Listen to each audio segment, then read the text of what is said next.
So, ladies and gentlemen, I want to start by saying thank you for coming out and being here tonight for such an important issue. But I thought I'd put this out to the crowd before we get started. Do you want us to carry on now, or do you just want us to put the Leafs game on?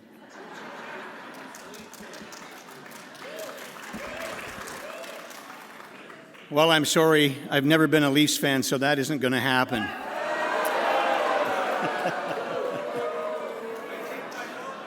I think they call that a political faux pas.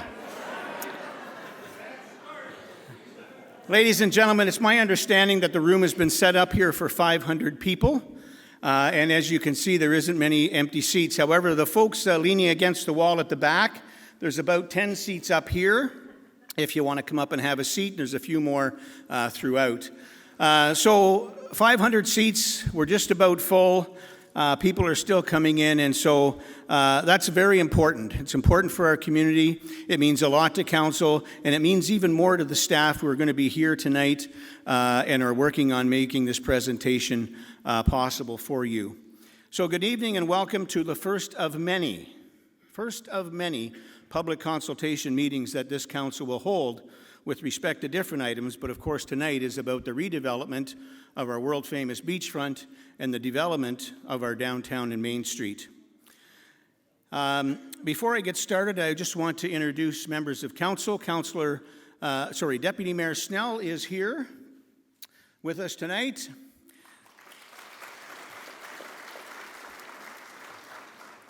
Councillor Belanger is here. Councillor Timms is here. Councillor DeLeo. Councillor White sends his regrets. And of course, as you may know, Councillor Ego lost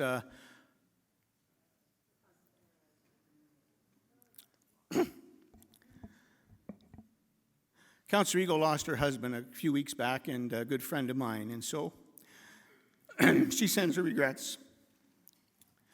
I also want to point out that we've got the great people, a lot of great people who serve you every day and make the wheels on this bus go round and round. Let's start with the presenter tonight, our CAO, Andrew McNeil.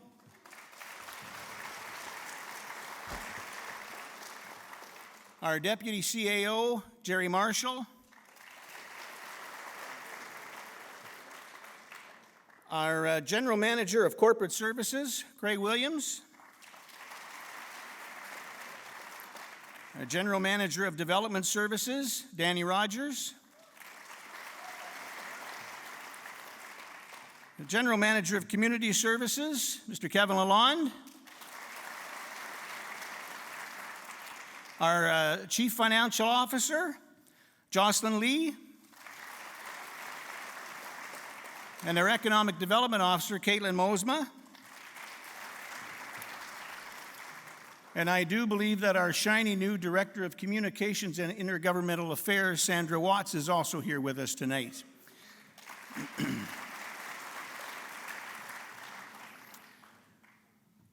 Let me start by telling you that before we held this meeting, or when we decided we were going to hold this meeting, we not only invited all of the citizens of Wasaga Beach, but we invited the three proponents that are part of the RFP process.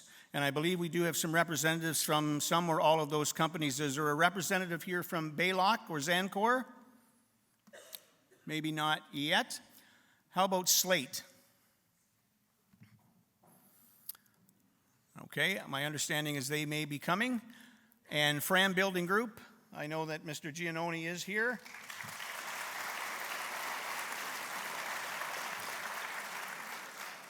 And we invited them very specifically because we believe it is just as important for them to see the love, care, and passion this community has, just as we see on an everyday basis as your members of council.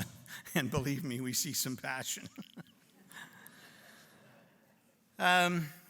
Before we start out, I just want to point out a few things.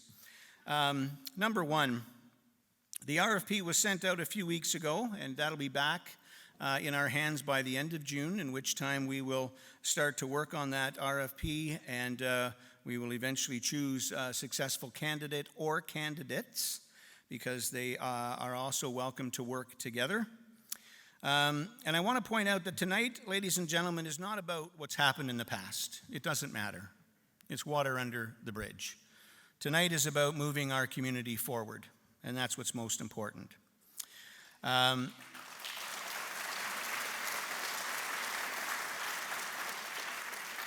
I can assure you that this council is intent on moving this community forward to be the very best it can be. We're not going to reinvent the wheel through an RFP process. We chose to present RFP to the 3 top proponents over the last 8 years that have worked with the town of Wasaga Beach and been interested in creating a great community, a complete community. So we're not going to invent the wheel and waste a bunch of time and money. It's about future generations. It's not just about us here today, and that's extremely important. This will be a 7 to 15-year plan. So once we award that RFP, please don't think next summer it's going to be done. It's going to take time. If Rome was built in a day, we would have found and hired their contractor. It's going to take 7 to 15 years, and that's dependent on the market, the economy, and the condition that the world is in. And we really don't know what that's going to be. It's a very different world now that COVID has come and almost gone. So we've got to kind of play that day by day, year by year. But I can tell you the 3 developers that we've chosen to include in the RFP process, every one of them have the ability to do it. Every one of them has been well vetted, and we'd be happy to work with any or all of them. And council is committed to doing what is right and what is best for the majority of our citizens, keeping in mind that we'll never make everyone happy. So I just ask that you keep that in mind as well. So again, thank you on behalf of council for being here tonight and taking part in caring about the community we all love. And I'll now turn it over to our CAO, Mr. Andrew McNeil.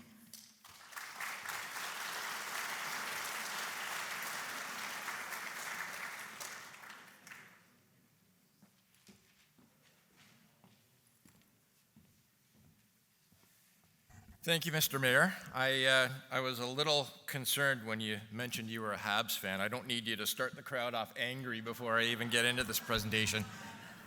But the news of Councillor Eagle's husband brought you down a little bit, so I think you're even keel now. And I'll start off. This is an amazing crowd. There are still seats up here. If people don't want to stand, there's a bunch of you standing at the back. So there are seats if you get tired of standing. We're here tonight to talk about redevelopment of our downtown. Downtown includes the mainland side of the bridge. It includes the beachfront. And what we're here to talk about is rebuilding the social, cultural, and economic heart of Wasaga Beach. And most importantly, bringing back the fun to our community. The 2 youngsters that you see on the slide getting their faces painted are my kids. And I wish they were as cute and cuddly as this. They've aged a few years since this shot.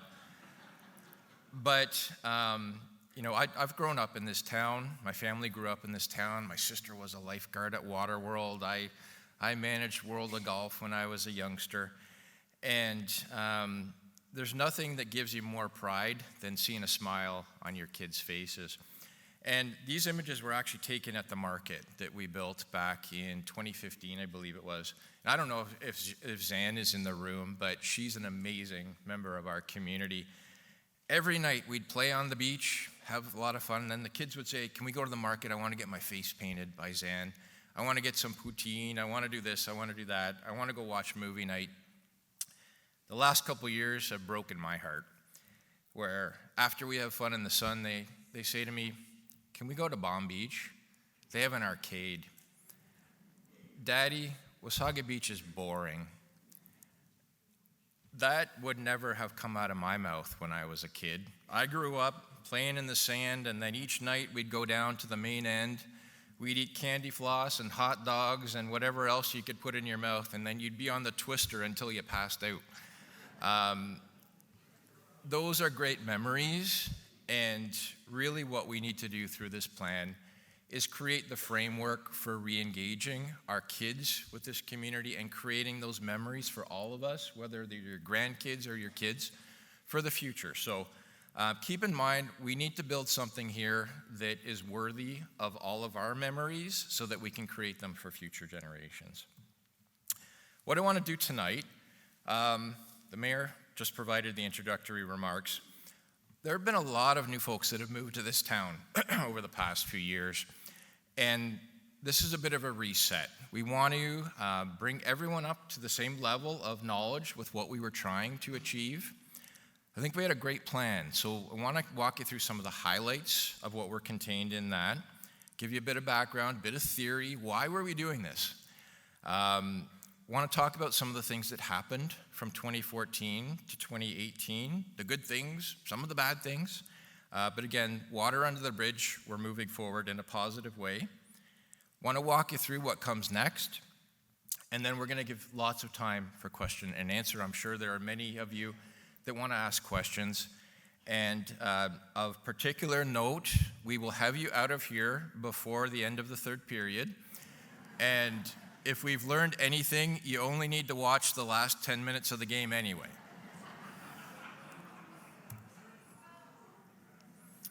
Now, I was chatting with some staff a few days ago, and it dawned on me that the last time a public engagement session was held on the downtown was the meeting that the mayor and I held back in September 10, 2018. If you can see in here, I think we've got more people here tonight than we did then, but there's probably some similar faces that you see. One of the points I wanted to make before I get into this is building on one of the mayor's comments. This is not going to happen. I wish I had a magic wand and I could make all of this appear tomorrow. The reality is we just missed the hottest real estate market of our lifetimes. Had council proceeded with the framework that was laid out, you would have buildings built by now. There would be significant development on our beachfront. There would be significant development on the main street. Didn't happen, doesn't matter, we're moving forward. But a key point to remember is whatever we lay the framework for here tonight, we can't let politics get in the way. If there's a change in council, so be it. But hopefully the principles that we establish can carry on, and we can get on with actually redeveloping ourselves, reinventing ourselves, because this will be beyond one term of council. So I hope that message is loud and clear to the community, and I think you should demand that that happens. So a bit of history, and forgive me for those of you who know this, but again, we need to make sure everyone understands and we're all at the same level. The main end of Wasaga Beach, and that's what we used to call it. As a kid, we would go to the main end of town, and that's where all the cool stuff was. We had a downtown. We had one for 100 years. And it had all kinds of stuff. It had a traditional main street like you would see in virtually every other community in North America. It had rides, attractions. I see Nick Vidernovsky down in the front. You used to run some of those great things. I think as a kid I played in your establishments. I hope you never threw me out, but we had a lot of fun in Wasaga Beach. For 4 decades, the community has sprawled, and we really lost sight of that cool stuff that was at the main end, and it's no accident that it just slowly eroded. Every year we lost more and more, and that's a bit of a shame. It's now time to reverse that. It was time a few years ago, but all we can do is look forward. So it is really time to think about changing the trajectory we're on. We're growing really fast. We're almost 25,000 population in Wasaga as of 2021. Our population is almost going to double over the next 30 years. So we are going to be a town of 45 to 50,000 people by 2031. That is incredible growth. Please don't let that scare you. It's actually a good thing to be growing. Many of you know Detroit. You've been to Detroit. Detroit was declining and shrinking for many, many years. They actually went bankrupt because of it. They lost almost 800,000 people from their population. City of Mississauga. I have a home in Mississauga. I worked for Mississauga. Was one of the fastest growing communities in the country for many, many years. The last census, they actually declined in population. It caught people by surprise. No one was expecting Mississauga to actually shrink. I won't get into the reasons for it, but towns and cities can actually decline and lose people. You don't want to be in that position because that's going to hit your checkbook hard. So we're very fortunate to be a place where people want to live and a place that's growing.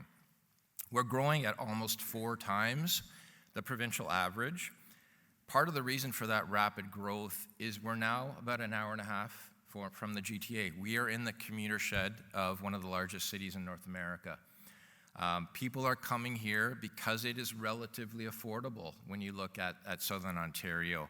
People are getting priced out of the GTA and they're coming here. So again, there are positives that come with that. I love the bottom stat here that our 0 to 19 group grew by 550 people over the last census. That tells me we're not just a community of seniors, nothing wrong with seniors, but you also want to have your young folks growing. You want all of your age groups to be growing. So if we're going to double in size, where are all those people going to go? Wasaga Beach needs to be intentional about where we direct that growth to. We also need to be intentional about where we don't want it to go. Many of you live in what we refer to as stable neighborhoods. We want to protect those stable neighborhoods so you can enjoy a high quality of life that you came here to enjoy.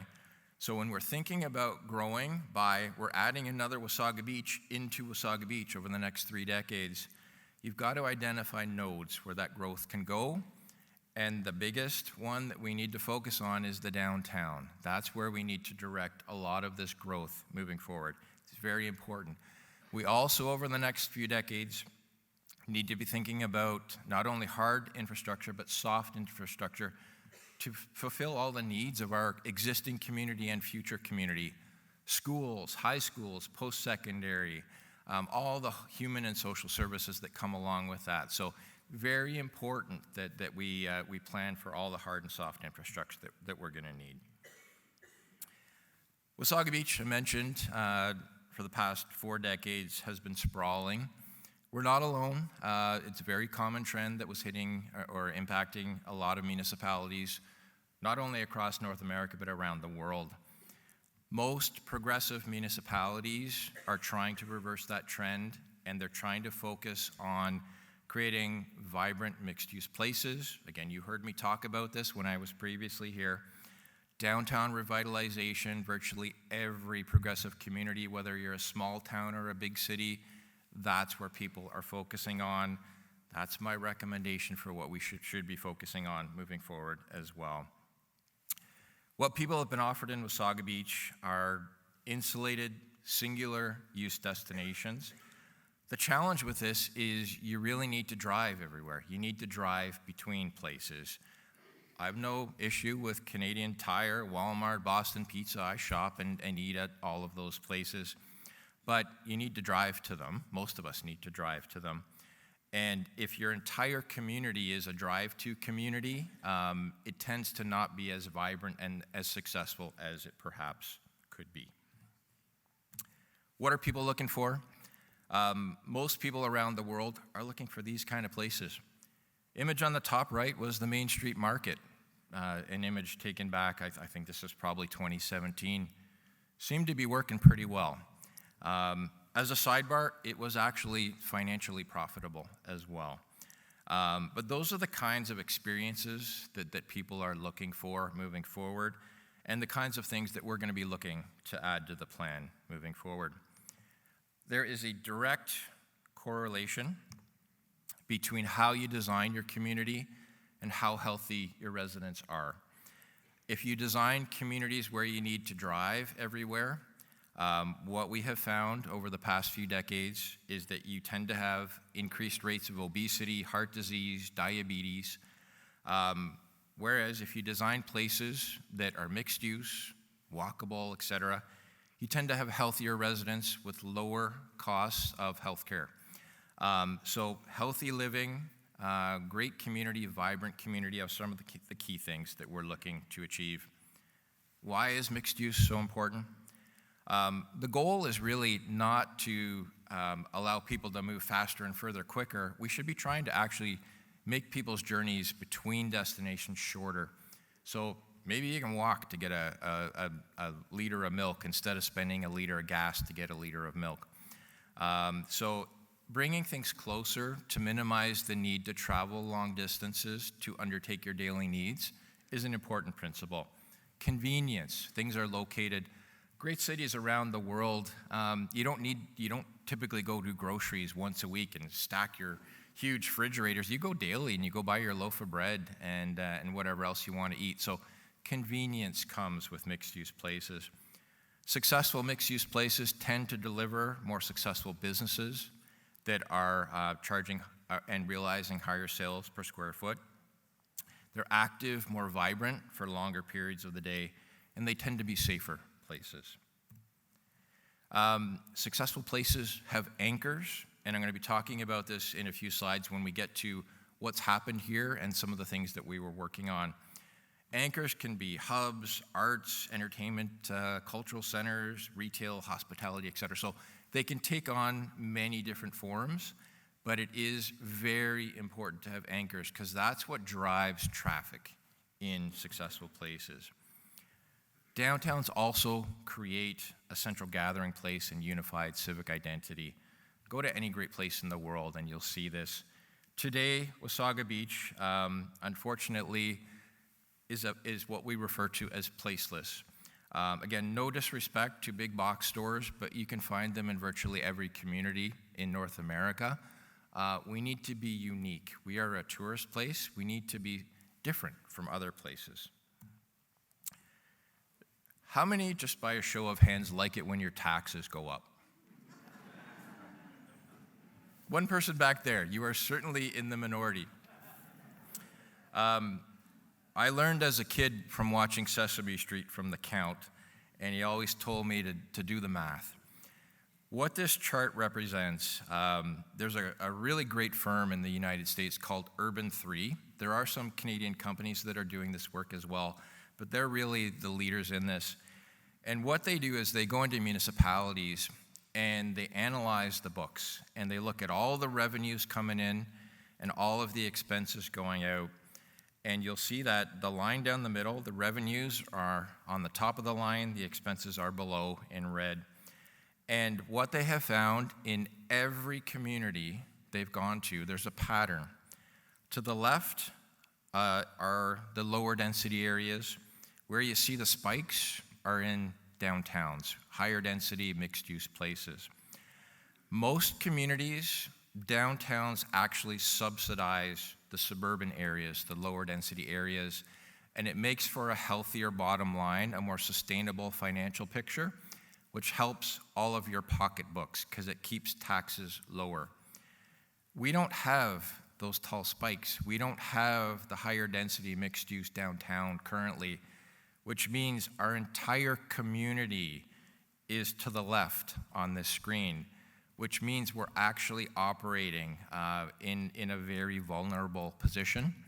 We need to be thinking about fixing this moving forward because it's not going to get better if we don't. It will likely get worse. So very important that we have an eye on this moving forward. Today, our tax base is 91% residential. That is not sustainable in the long term. We absolutely need to be focused on growing non-residential uses, commercial, employment, etc.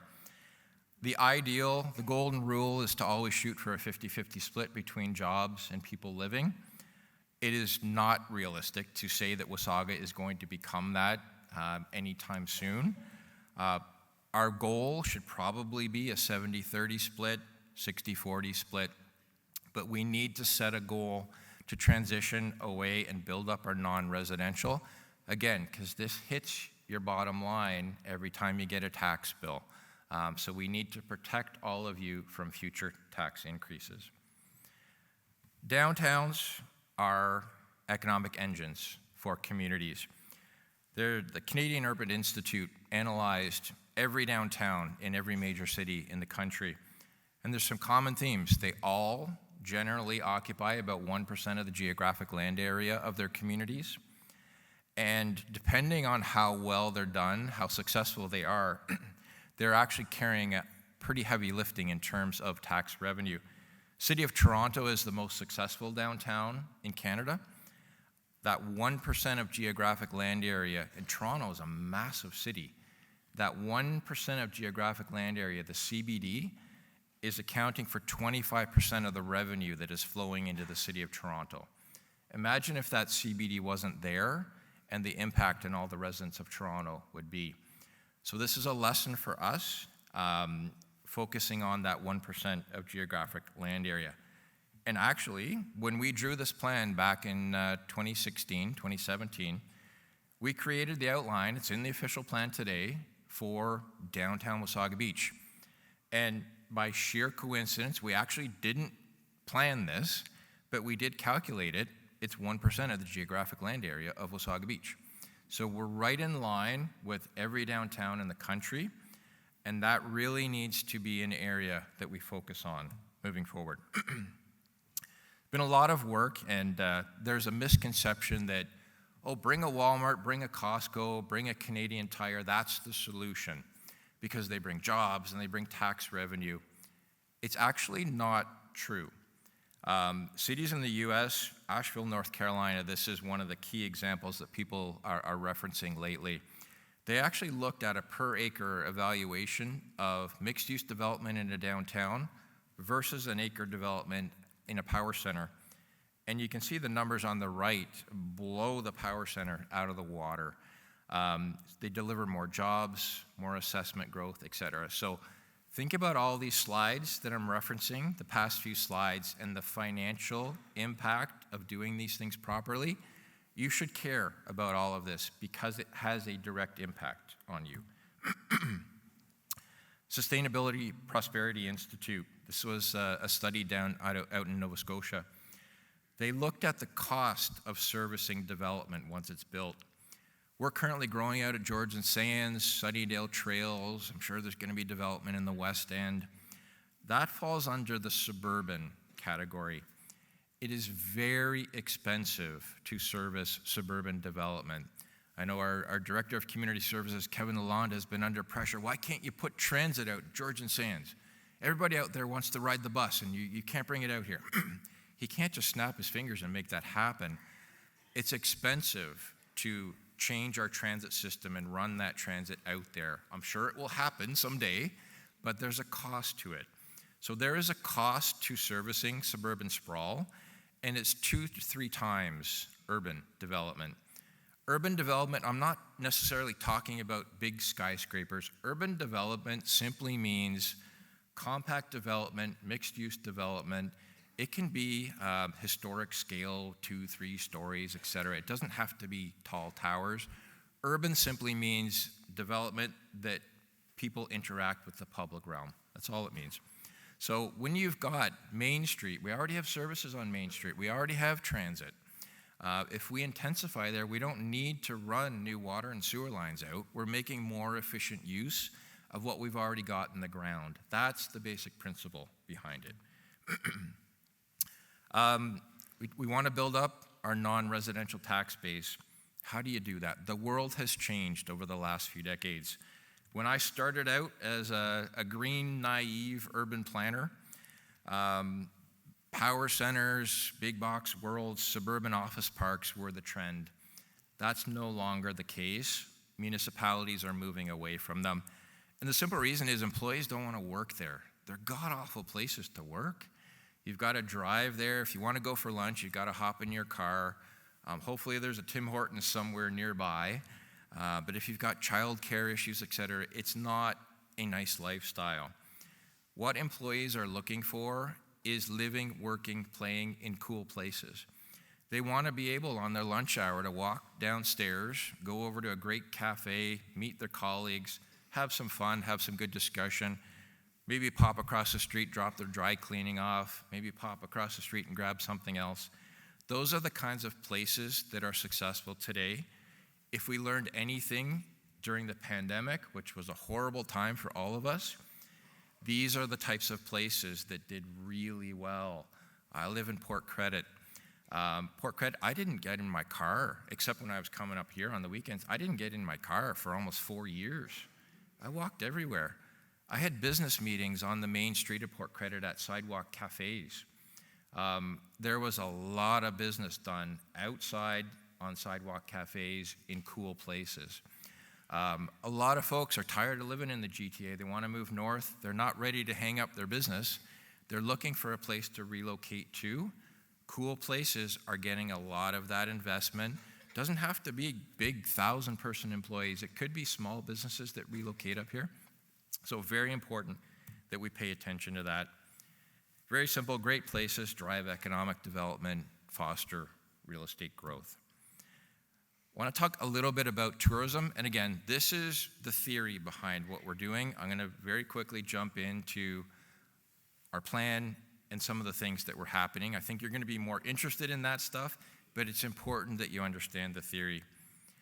A lot of people think a tourist is someone from outside Ontario, someone outside of Canada.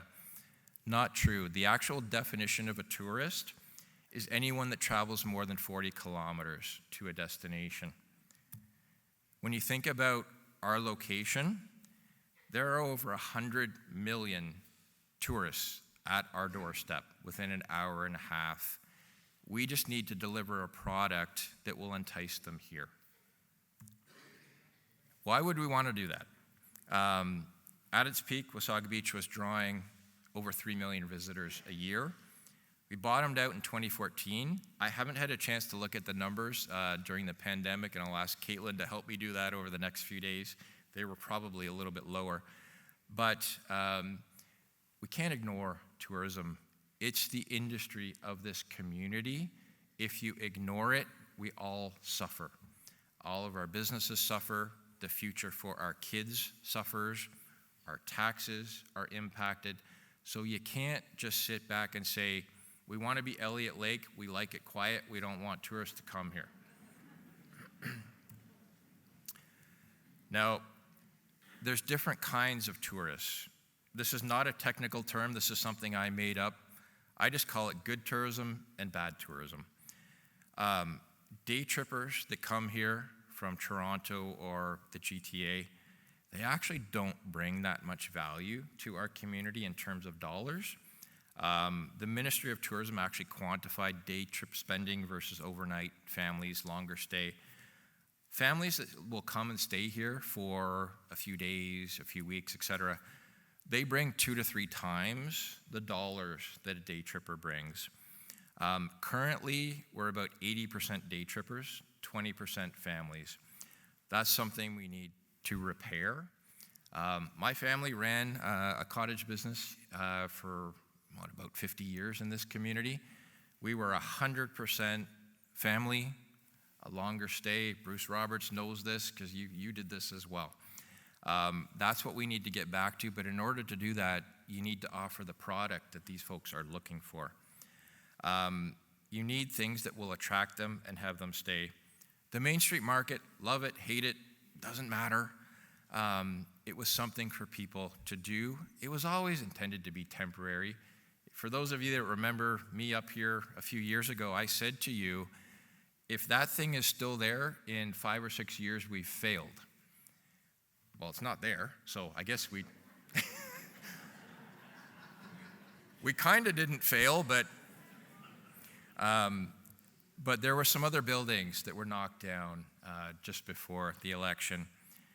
We should not be knocking anything down until we're ready to build something new, because the more you knock down, the more people don't have anything to do, and you're going to get more of bad tourism instead of good tourism.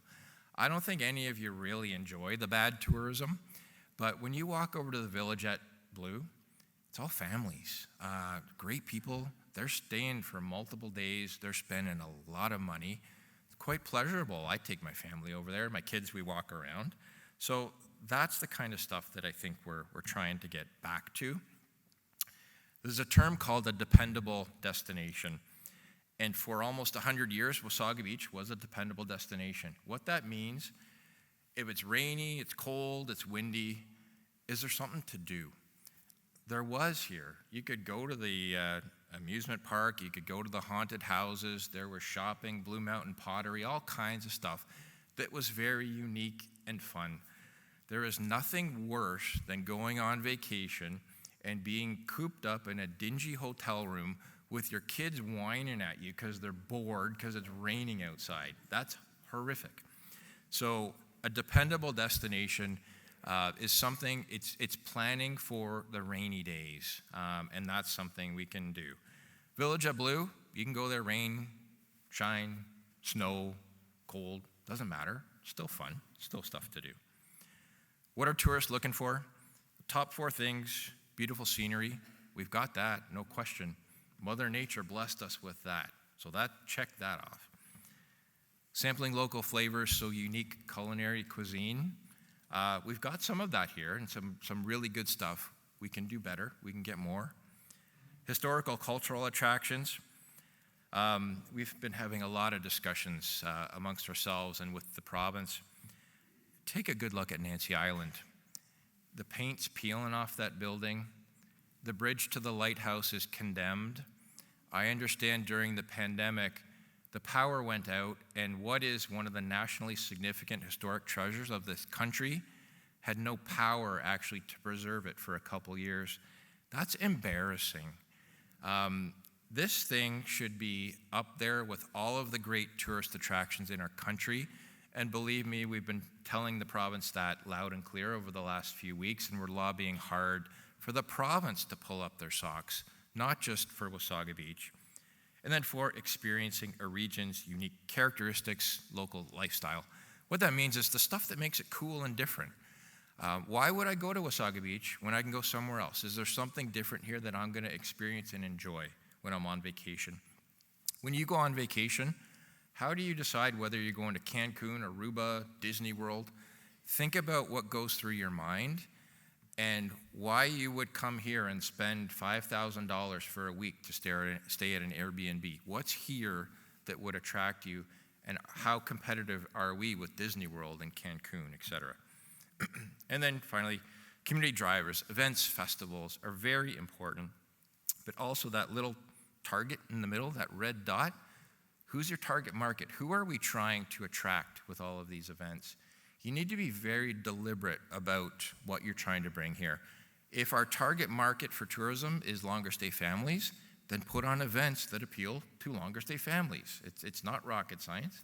Think about Village of Blue and the things that you can do there, the types of events they put on. We've got a great teacher in our backyard. Then the final piece of theory here, downtowns are really, you need to provide a diversity of housing options. Our community, our downtown needs to provide for what we need at all stages of life. When you're 20, what you're thinking about what you need is different from when you're 30, 40, 50, and so on. There are a lot of folks probably in this room that came here and bought a large house. Maybe you're starting to think about, you know what, those stairs are getting a little harder. I'd love to live in one floor living with an elevator. Maybe I want to lock the door and go to Florida for a few months in the winter. So providing those options for folks, and it's not just seniors, young folks just leaving mom and dad's nest. Maybe I want to stay in my community, but I can't afford a multi-million-dollar home on the waterfront. Maybe I could afford a condo, whether rental or ownership. So it's about providing for all of your community at all stages of lifetime. The master plan, back in 2017, you'll notice all these images here. We did our best to engage with our community. You'll see the bottom right, we held many sessions. I think this is the best crowd we've ever had, but we weren't far behind throughout that process. We held sessions over at the fire hall. We rolled up our sleeves with the community. We wanted to understand what you wanted to see in Wasaga Beach, and we created a plan that we felt represented your wishes. We established the vision. We also had a great team supporting us. The team, CBRE, why did we have them on the team? They are the leading experts in Canada at building hotels.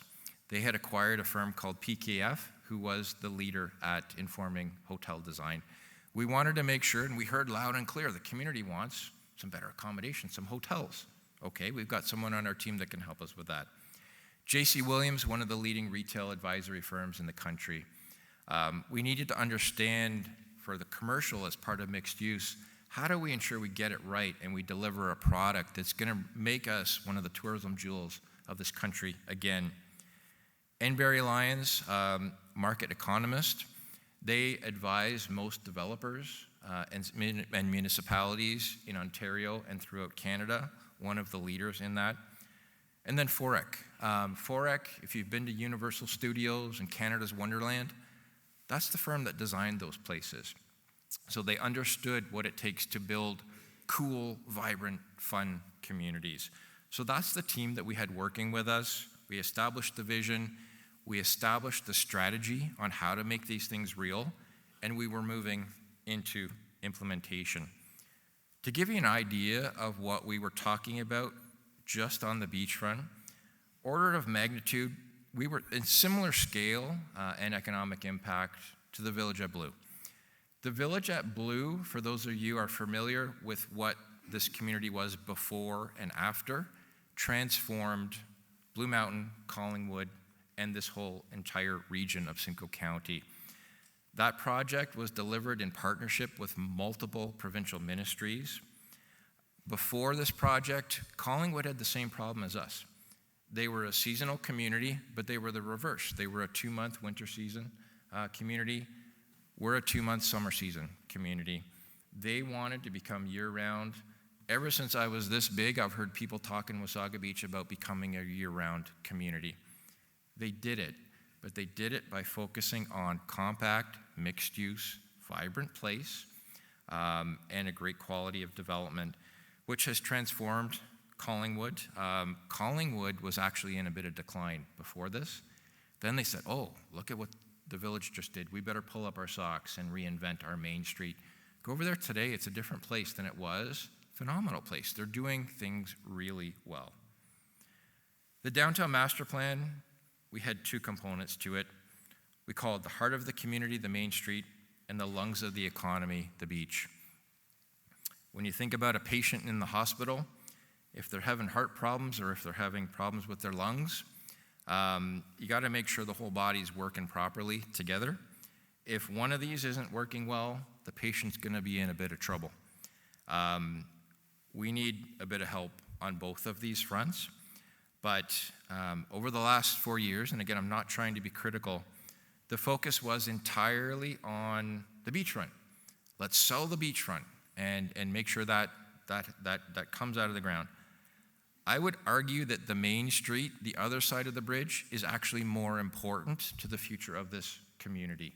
They're both important, but if you had to rank them, the main street side is actually more important because that's where you're going to get the heart of the community. You're going to get more intensification. You're going to build up your economic base, again, to improve the financial position of this entire community. I'm going to talk about just some high-level things.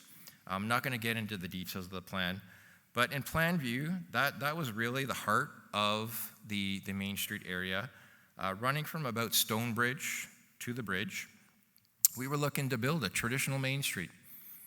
We weren't building Manhattan, we weren't building Mississauga. We were talking about 3-4-story traditional Main Street buildings that you would find in any cool place in the world. We were looking at building a town square anchored by civic uses. And at that time, we were talking about building a community hub. I won't dwell on the community hub too much, but there are some elements of this that I wanted to share with you.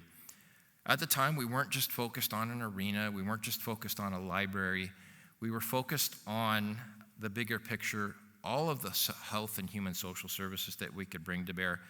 Community hubs belong in the hub of a community, and we saw the opportunity as greater than just an arena.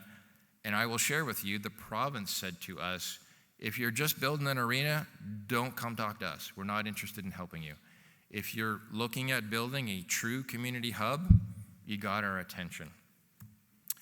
We came up with some ideas, some plans. We shared them in this very room. I won't go through the details of this, but it was more than just an arena, more than just a library. And there's a key element to this that I'll talk about in a few slides, and there's the tourism angle to all of this. It's not just about building a hockey rink. The current arena actually has the ability to host conventions. It has the ability to host hockey tournaments, figure skating tournaments, etc. So when you think about putting on a convention or a tournament, the first thing you got to think about is, where are these people going to stay? Are they going to stay in Barrie or Collingwood, or is there actually a viable option to stay in this community? We had a solution for that, and I'm going to share that with you in a couple slides. You have to be the squeaky wheel to get the oil. That's how it works, folks. We were the squeaky wheel. The mayor, myself, a team of staff, we were down at every opportunity, and we were in front of every provincial minister that we could get airtime with. We were there lobbying hard for this community. And when you would go to a conference, people would come up to you and say, "Oh, you're from Wasaga Beach. We're hearing a lot about you. You guys are the talk of the conference." We need to repair some of that was lost over the last few years. On the community hub side, we were pushing hard for one-third funding from the province, the federal government, as well as the municipal government. That's how these things are paid for. I just quickly, day before yesterday, I just Googled some of the most recent community centers that are coming forward. North Bay, we're talking about doing the exact same thing as the town of Wasaga Beach. They couldn't get provincial and federal funding, so they put their project on hold, and they waited until they got it. They recently got just shy of $26 million from the federal government. Barrie just got $29 million from the province. Mississauga, my hometown, in addition to Wasaga Beach, they were looking at building a $61 million community center. Sounds familiar, right? We're building a $60 million community center. They got $45 million from the province of Ontario towards that. That's a community of 700,000 people with a multi-billion-dollar budget. We're small town Ontario, and I will share with you, we met with Minister of Economic Development, Vic Fedeli, fairly recently, and we told him what had gone on here. He shook his head and he said to us, "Why would any community go it alone on a facility like that? It's just not done that way."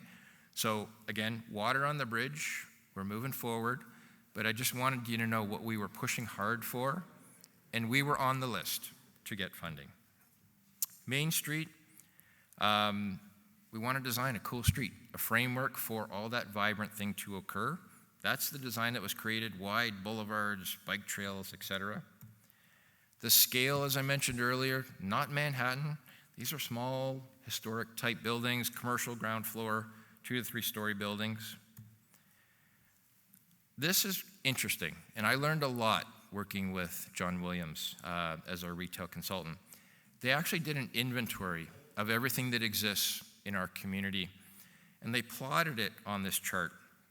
The vertical is income level, if you're catering to low, moderate, or high. And then on the horizontal axis is the type of thing that you're catering towards.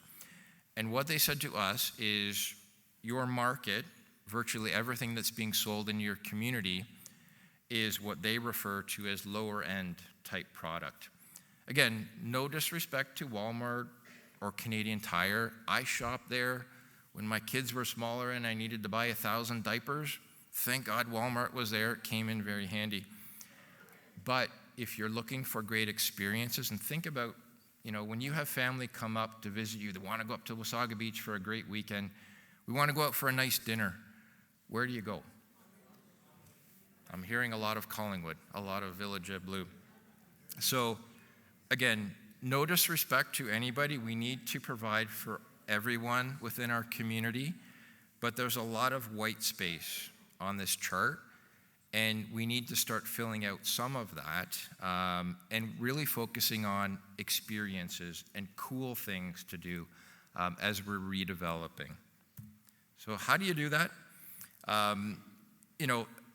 This is I'm sure Mayor Smith knows this well because Tim Hortons would follow this approach.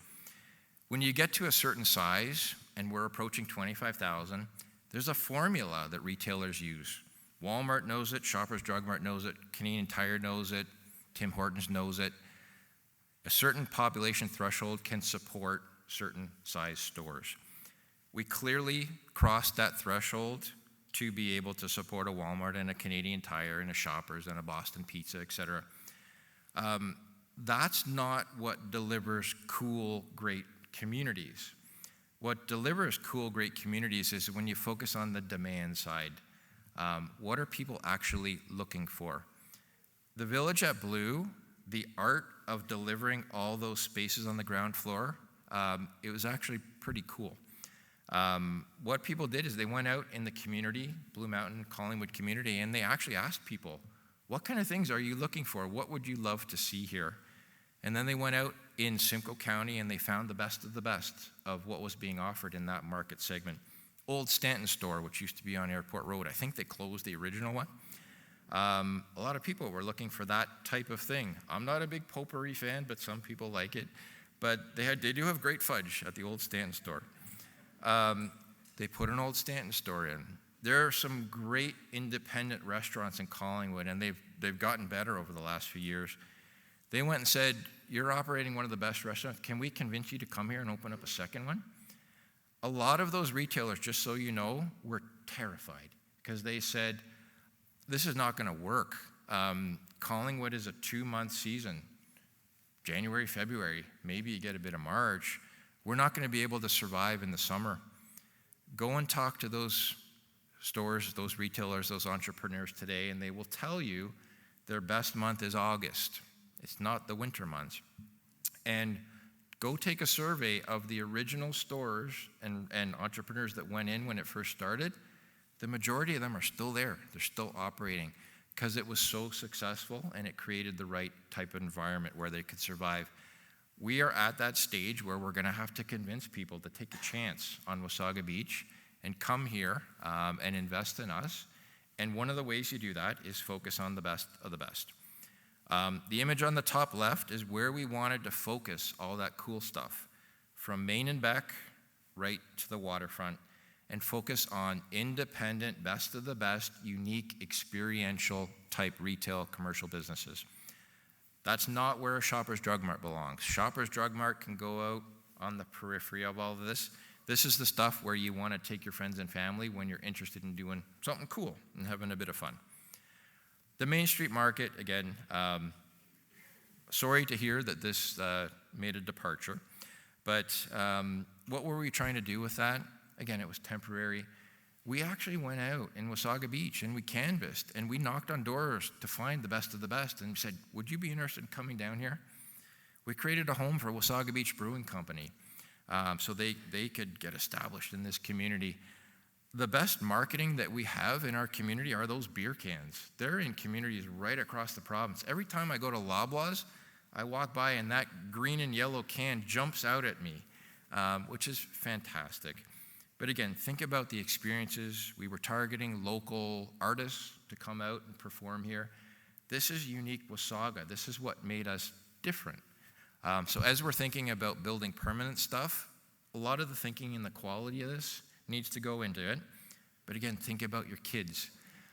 Think about ask them what your kids are looking for, your grandkids are looking for. The outdoor movie theaters, the face painting, all that kind of stuff needs to be part of this redevelopment as well. Image of what we were trying to create. This was a winter image just to make you realize we weren't just focused on the summer. The Glenwood parking lot was ground zero for the Main Street. That's where we wanted to get something off the ground. The town owns this land. The town still owns this land. We wanted to build something there quickly so that we could show the rest of the community what's possible. This is where we're going to focus again. It's sitting there. It's prime for development. It makes sense for us to focus in this area. We put forward a request for expression of interest to see who was interested in working and being the development partner. Through that process, we ended up with Fram Building Group, Mr. Giannoni, who's in the audience tonight. He prepared designs for what that site could look like, build a town square, some cool shops, small-scale restaurants, etc., cafes, the kind of place that we're trying to get. We brought those designs here. We presented them to you, and you were allowed to tell us, did you like them? Did you not like them? What did you want changed?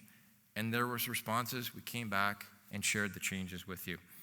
But again, that's the type of approach that we would like to take. Cafes are very important, just as a sidebar. Because we have such a seasonal fluctuation in people that come in and out of our community, to make businesses viable, you actually want to keep them small, but allow them to expand onto patios in the summertime so that they can capitalize on all the people coming here and dramatically increase their revenues without having to carry a large vacant store for the remainder of the year. On the beachfront, again, part of building a dependable destination, we were looking at an event plaza, an entertainment zone, and a resort area.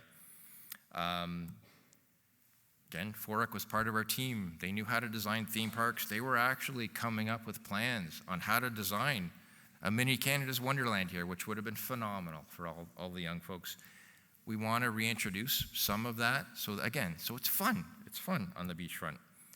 Artist rendering of what we were trying to achieve, and you notice the middle area had those drop towers, it had the twirling rides and stuff that makes us all sick now when we go on them, but again, kids love them. Beach Drive was never intended to be closed. It was intended to be designed as a flexible street that could be closed. On weekends in the summer, you want it to be pedestrian-oriented. But in the winter, it makes sense to have it able to be open. A lot of you, I enjoy just taking a drive around and seeing what's going on, seeing what the waterfront looks like. In the middle of summer, let's drive down and see what the crazy people are doing, right? That's what we all do. It was intended to be raised, so the design that Kevin and his team have been working on, a lot of the principles are there.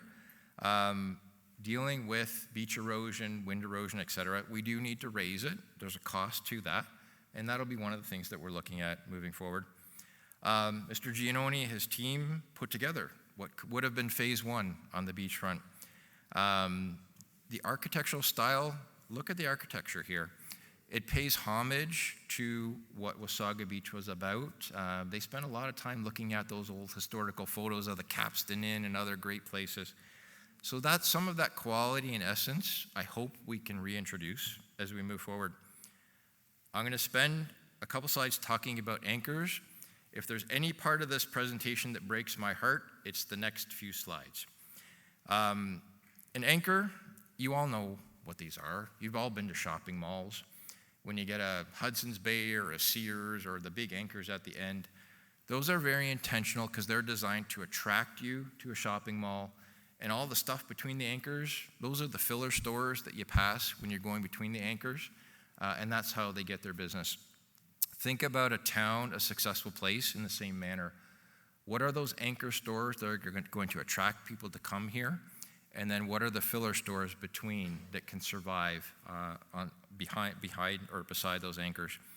I mentioned earlier, anchors can be a number of different things. They can be arenas, they can be cultural centers, libraries, Service Ontario, etc. It would have been phenomenal to have the arena library right in the middle of all of this, water under the bridge. I'm not too bent out of shape that it's gone where it is. We'll survive, we'll move on, we'll figure out something. Look at Collingwood Main Street and all the different anchors that they have. Those are things that attract people and drive traffic. We need to think about what are those anchors as we're redeveloping because we want it to be successful year-round. When you think about Wasaga Beach and what our anchors are, they're spread all over town. They're not in close proximity. I mentioned earlier there was a reason why we were trying to put the hub where we were. We were looking at getting a hotel right on the beachfront. When you're thinking about a convention or a hockey tournament, People don't want to have to drive 30 kilometers between the venue where they're at and their hotel. They want to be able to walk, particularly if you want to get into the convention business. The Village at Blue has a convention center. You can walk from the Westin to the convention center. That's what we were trying to do here. Within a 10-minute walk, have a cool hotel, cool experience right beside a community hub so we could grow tourism. One of the key reasons the province was interested in funding this facility, because they saw the tourism benefit of it, they were all over helping Wasaga Beach because they saw the benefit of reinventing this place as a tourism jewel to the economy of the province. Gateway Casino, great thing for our community, 140 jobs, which is fantastic. We just got the latest check. $286,000. We're almost, about $450,000 to date. Fantastic. I want to share with you what could have been, and again, I'm going to try and keep this positive. I don't know how many of you were aware, we were negotiating with Rama First Nations and the Seminoles out of Orlando. We thought it was very real that we were going to get a Hard Rock Hotel and Casino, Wasaga Beach. That would have been an absolute home run for this town. I couldn't think of anything cooler down on our beachfront. Right up until almost the 11th hour, that's what we thought was going to happen. Then, and as part of that, we met with the team from Hard Rock, and we were actually beginning to think about designs, what could be cool, and the principles that I'm going to share with you in a minute were the same principles that Hard Rock was interested in bringing here. Gateway was given the award, and we very quickly reached out to Gateway and said, team, we've been having all these discussions with Hard Rock. Can we share these with you? Absolutely. So we shared with them, we've got a great opportunity. We've been thinking for years about building what's been called Festival Square. If we could get your casino down on the beachfront, you guys, they control Rama, Innisfil, and now Wasaga Beach.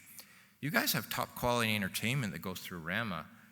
Could we convince you to cycle that entertainment through our community? Absolutely. That's a very real possibility. So if we built an entertainment component to this, if Kenny Rogers, who's no longer with us, was coming to Rama, could he come here for a day? Yeah, I think that's very real. That is still a very real opportunity, but the current casino doesn't have the capacity for the scale of entertainment that goes on at Rama. We said to them, you're going to build a restaurant buffet, right? Absolutely. We're going to call it Match. Well, wouldn't it be cool if that overlooked Georgian Bay so that in the middle of winter, you could go to Match and actually look at the beach dunes and the skiers over at night in Collingwood? Again, not to knock the existing facility, but I was out on their patio a few days ago before the shutdown. Again, it's looking at a bunch of trees. This would have been a world-class view. They said to us, we really like this idea, but we're concerned, and at the time, I did presentations about the casino. A lot of folks were concerned about too much traffic coming from the casino. I don't think any of you have been caught in a traffic jam by Gateway, probably. What their concern was, if the beach is too busy, how do we get in and out of the casino? So we said, well, if we put you on the side by Spruce Street, that would allow you to get in and out. Even if the beachfront is closed, we could keep that access open. They were good with that. A parking structure, we said to them, well, if you build out at the roundabout, you're going to have to spend money building parking, right? Yeah, a surface parking spot at that time was about $10,000 a spot. He said, well, if we were to build a structured parking garage, and we had actually reached out to Newton Group, who builds all the parking structures for Go Transit, what would that cost? Well, about $17 a spot. So if we were to take your $3 million that you're going to spend to just pour asphalt on the ground and take that towards a contribution towards our parking structure, that would make this a heck of a deal to get a parking structure down on our beachfront that's open to the public, something that we're going to need to be able to redevelop the rest of the lands. So they were actually quite interested in that. We then started to get calls from hotels. We had Hilton. They were ready and willing.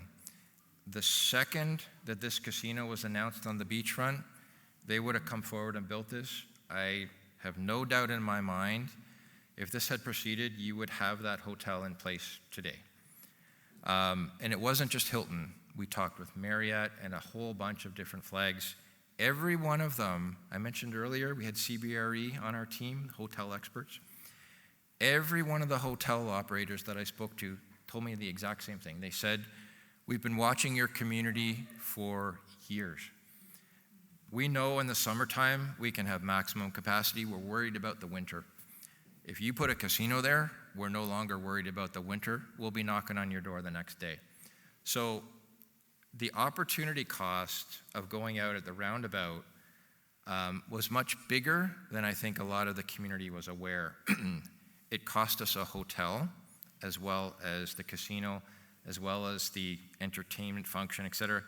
We also said to both Hard Rock and Gateway, if we built a festival square in between the hotel and the casino, and you're bringing entertainment, can we do outdoor concerts, indoor concerts? Absolutely. We can do that kind of thing in the summer for you. We could have had first-class quality entertainment, essentially recreating the Dardanella that was here for 100 years. What was the other thing that we lost? This. We were talking with water park operators. When I look at Facebook and everyone, almost daily I'll see someone write a comment, if we just built a water park, that's all we need on the waterfront. I agree. Do you know how difficult it is to get one of these? These are not cheap. These are probably a couple $100 million investment. Everybody is familiar with Niagara Falls. Do you know what kickstarted their revitalization? A casino, hotel, water park, Fallsview. We were on the verge of getting that here. Landing a water park now is going to be incredibly difficult. I don't know if we ever will be able to. We're certainly going to try, but it's much harder. So that's the weeping part of my presentation. This is the golden goose that got away from us, unfortunately. So now, again, moving forward, what do we do? The area of the plan where we were looking at building that, to be completely honest, there's no overwhelming reason that Festival Square has to go right there anymore. It could go anywhere on the beachfront as long as we have a performance area. There are property issues around this area where we used to have a historic Main Street. Maybe we just reopen historic Main Street and let all those property issues go away and let all the people who have frontage on Main Street get on with things and build something cool.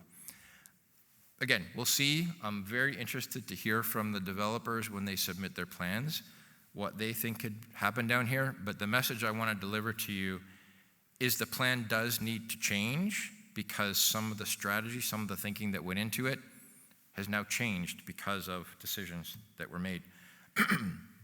The Dardanella. When I look at the plans that were created over the past 4 years, this building was getting bulldozed. Again, anchors are things that drive people. I grew up going to the Dardanella. Many of these pictures are, again, I just remember going to these, so I Googled, Amanda Marshall, who I went to high school with, and David Wilcox, and all these great bands. They all used to play at the Dardanella. This was one of the main draws in Central Ontario for 100 years. It's no longer viable. The roof is physically caving in. Maybe, again, interested in what the community thinks. Is it worth rebuilding the Dardanella into a modern-day arts, cultural center, entertainment place that can put us back on the map for entertainment and be an anchor that attracts people year-round that might give you the leverage to get a hotel down there? So want to think about creative ideas and build on the history of this place to, again, chart a path forward. I'm almost done. There were a couple of proposals, and sorry for taking so long. A couple of proposals. This was the These are taken off the town's website. This one was prepared by Slate Asset Management. There's a lot of very positive things in this plan. When I first saw this, and one of the first things I did when I rejoined the town, I gave Mr. Giannoni a call, I gave Slate a call. The funniest thing is when I picked up the phone and called Slate, they said, yeah, you know when you break up with someone and your ex calls you? It kind of feels like that. So I said, okay, well, I'm not your ex, I'm friendly. Help me understand what went on. They had actually a very well thought out plan. I was actually amazed by the level of thought that went into it. I said to them, what on earth happened here? Again, I won't get into details, but essentially, the appraisals on the land were held back, and they were shared with them after 10 months of developing a plan. So they had already invested hundreds of thousands of dollars in building a plan to be told, oh, here's what we want for the land that completely blows up your plan. So they walked away. They were very angry. I think we've repaired that relationship, and again, we would welcome them back. We're not spiteful about anything that's gone on in the past. If Slate wants to come back and work with us, fantastic. Baylock Zancor, again, a different development, not quite as refined as Slate got to. This one was very residential heavy, to the point where, again, not to be critical, but it almost felt like the beach was being privatized. And there wasn't a lot of that fun stuff that I was talking about earlier. But again, Cordalucci, Baylock, Mr. Falvo, Slate, all very capable developers, as is Fram Building Group. I think we could work with any one of the three or a combination of the three. If we can bring them together into a partnership, fantastic. All three have the ability to deliver these plans financially. The Beach Drive, over the last few years, the plan was to actually close it permanently. So moving forward, we're interested to hear from you. My recommendation would be to keep it open, but as a flexible design.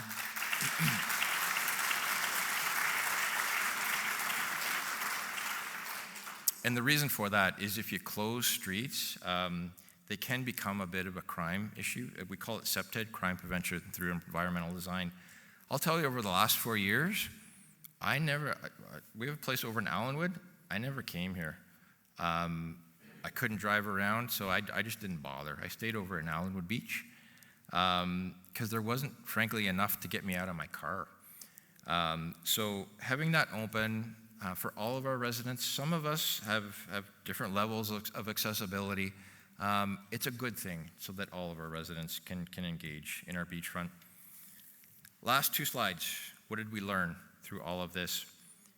Beachfront, downtown redevelopment is more than a one-term council plan. We need to work together to create stability and not scare away potential investors. We just missed the hottest real estate market of our generation. A lot of what I just showed you, casino, hotel, first phases on the beach, they would have been built. We would have been interacting with those. We're moving forward. The approach over the last 4 years was to sell the land. I'm going to suggest to you that's not the best approach to realize the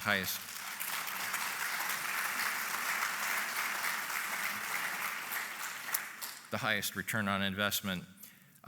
When you sell the land, you're putting higher risk on all involved. The developer has to risk actually controlling these lands for 10, 15 years, however long it takes to build out. So they're going to give you less money for the land because they have to hold on to it for a while. The town loses control because once it's gone, it's gone. And we may not get all that we're looking for. We may not get the cool, fun stuff. A partnership model is what we were trying to do from 2014 to 18. I'm going to suggest to all of you that's the best approach for us. We shared that with all three developers. All three of them loved it. And they said, that will get us back to the table. We like that idea. It minimizes risk all the way around.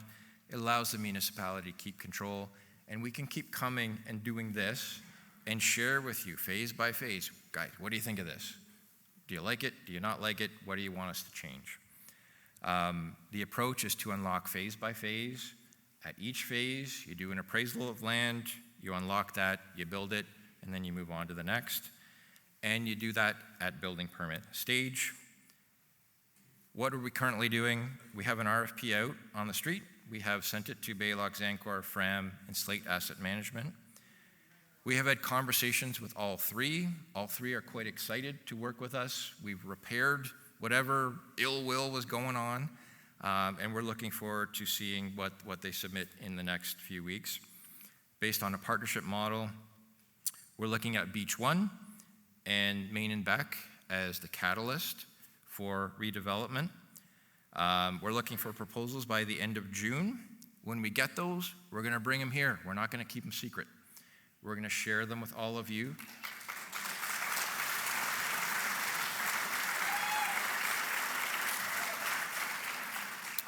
We're going to share them with all of you. You're going to have your opportunity to provide input on them, and I'm very confident whatever team we end up with are going to listen to your input. We will continue with fulsome community engagement for the length of this process. And I just want to say we all want to move quickly. I'm as impatient as anybody else in this room, but let's get it right because it's going to be there for a long time. So let's just not move quick for the sake of moving quick. Let's make sure we deliver something that all of us will be proud of and that our kids will have fun interacting with. That's it, I'm done. Sorry for taking so long.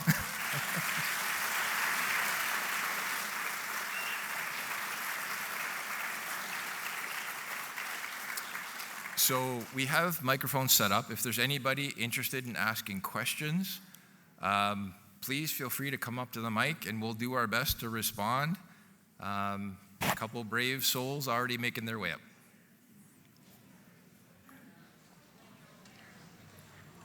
Yeah, go ahead. Hi, I'm Sharon Adesano. I live in Stonebridge, and several of my neighbors are here, I notice. My question is, have the other two developers shown up at this meeting? Sorry? I know Fram is here. Did the other two developers show up here? I don't know if they've made it out tonight. They were all invited, so again. Yeah, it makes me wonder if they're serious, if they don't show up. Yeah, okay. Okay, thank you. Hi, I'm Dave Matthews. I've been a resident of the beach for 30 years. I guess for the last 8, like most of the people sitting here, nothing's happened downtown. My questions are this. Can we expect a start day within the next 3 years? And I think that is an honest question. Yep. Because we've had 2 councils, 2 complete changes. I agree. Do you want to take us or you want me to start? You go ahead. Yeah. Believe me, we are going to let whomever the development partner is know loud and clear we need buildings coming out of the ground before the end of this council. Now, that said, we also can't ignore what's going on in the world around us. I will be honest, when I first started, I was a little worried with the trajectory that the economy was on. I'm starting to see more encouraging signs, so that fear is lowering in myself. But again, we can't ignore interest rates and what's going on in the economy, but that is absolutely what we are trying to do. Again, I am not a magician. I wish I was. We will do everything humanly possible to make that happen. I hope you can respect that. The only reason I asked that, excuse me, is because we had a plan set and ready to go. Yes. Council comes in, changes the whole thing. You people could have the plan set, ready to go. New council comes in, changes the whole thing. It's like we're going through the same rhetoric. And I think everybody in this town deserves the right to be told this is the start date before this council leaves. You can take that one. First of all, before I answer your question or touch on it, Dave, to the last lady and some of the folks, not every developer has shown up tonight. But I will tell you that they're busy, busy people. And we thank Mr. Giannone for taking the time, but I'm sure there could have been other days that he may not have been available as well. They're extremely busy. So let's not look at the negative sides of things. Let's just move forward. To your point, Dave, and it's a great point. I can tell you that when I was the mayor from 14 to 18, and Andrew was the economic development officer, that council's plan, for the most part, most of that council's plan was to get shovels in the ground and get moving. The people of Wasaga Beach, for whatever reason they desired, made a change. We can't help that. So to answer your question, and I'm not being political, but whether or not this plan gets out of the ground, this council, I can assure you, is 100% committed to getting shovels in the ground and buildings out of the ground before the end of this term of council through hell or high water. Whether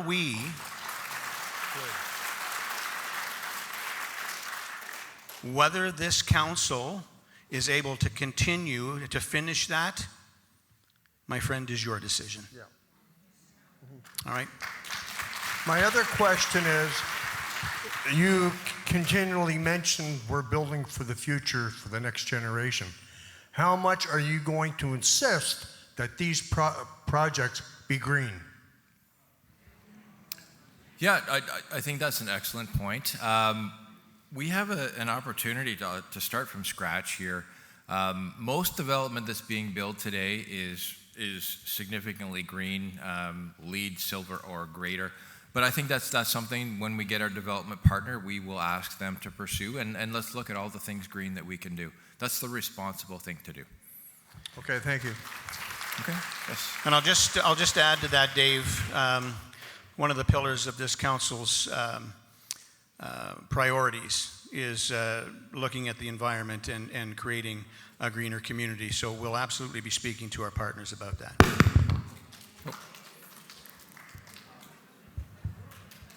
You're supposed to drop the microphone after you ask your question.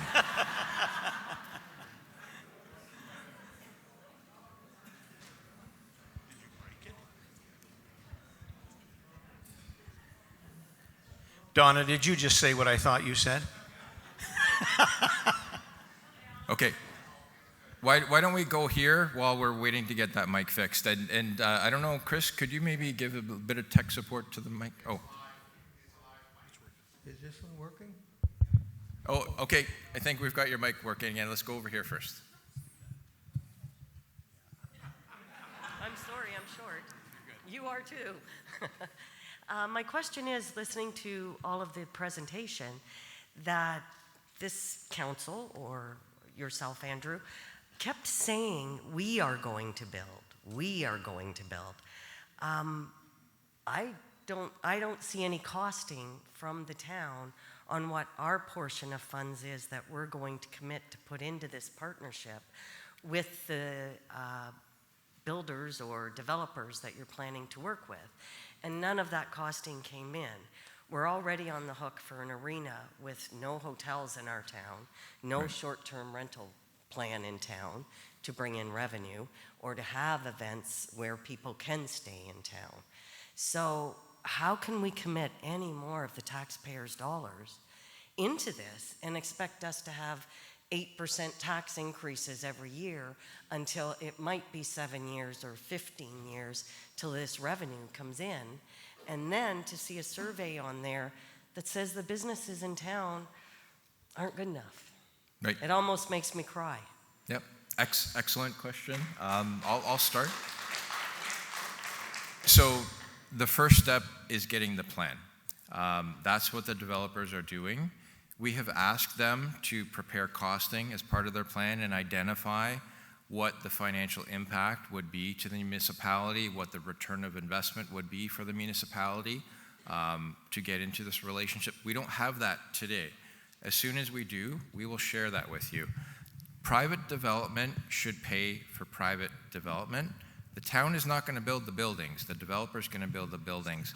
So what we will be looking at is infrastructure implications. How do we work with the developer to make sure any costs are reasonable, affordable, and a Dardanella. Is that something the community wants to do? If it is, we'll go lobby the province. And again, we're not going to do anything that's going to put this community in a financially bad position. But give us the opportunity to get the plan, and we will share all of those details with you. It's all going to be transparent about costs, what the municipality is contributing, what the developer is contributing. Again, development happens all over the place. This is not unusual.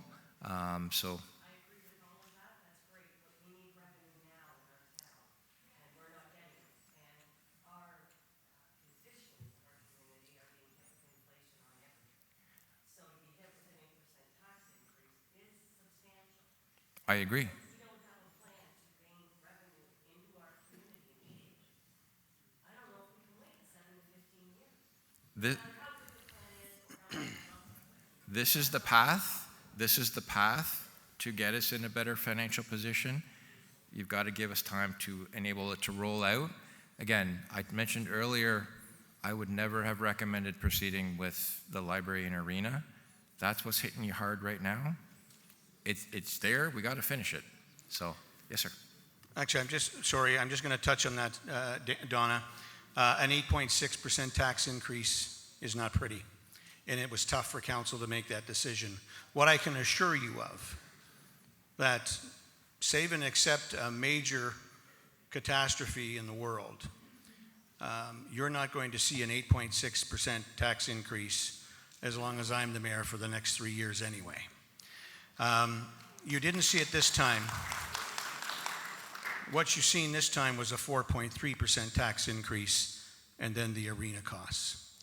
The other thing, to get to your point, because you're absolutely right, Donna, we're on life support. And we've been on life support for far too long. And we prolonged that life support through the 4 best years that we are ever going to have from a development standpoint. But we can't fix that now. We've got to look forward. And I can tell you this, for us to succeed, it's going to take guts, it's going to take determination, and it's going to take hard work and smarts. And if there's one thing I am confident in as the mayor of this community, you have a council that is committed, and that row of people right there, and some of the others that work for this community, and the team we have put together, in my opinion, are the very best of the very best. No, I'm not saying you are. I'm trying to explain how we get there. And we get there one day, one step at a time. Okay, this gentleman here, you've been waiting patiently. Yes, thank you. I'm getting older every minute. We all are. The, And we got to get you home to the third period. You seem to have a favorite phrase, and that was water under the bridge. Now, 4 or 5 years ago, we had a plan. It was a wonderful plan, and for unforeseen circumstances, it fell through. And now we've got a casino that's like a barn. For my 65th anniversary, I heard there was a restaurant there. I went to go there. I could have gone to Chuck's. It's just a pub. I expected to have Chateaubriand for 2 with my wife, and I had fish and chips. Fish and chips for your 65th wedding anniversary? Also, we don't have a library where we need it. We don't have an arena where we should have it. We don't have the casino where we should have had it. But you always say, oh, that's water under the bridge. So there will be no repercussions to anybody who has screwed this town. And there's no repercussions for it. You're just saying, oh, we just carry on. I would like to see this council try to find out what happened, who took money that they shouldn't have taken, and get to the bottom of things.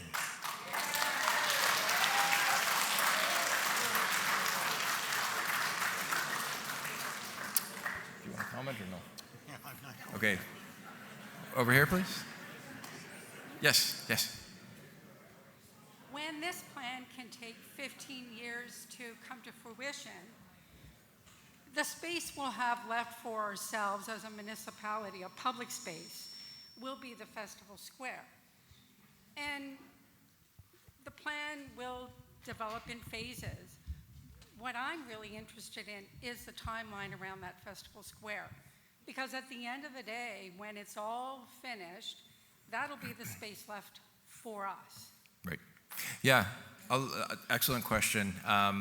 One of the things that I think we would like to see in phase one, which will be the first area that gets developed on the beachfront, is Festival Square. Festival Square may not be in the location we drew it in the plan for the reasons I disclosed, but we would like to see that very early on in the plan.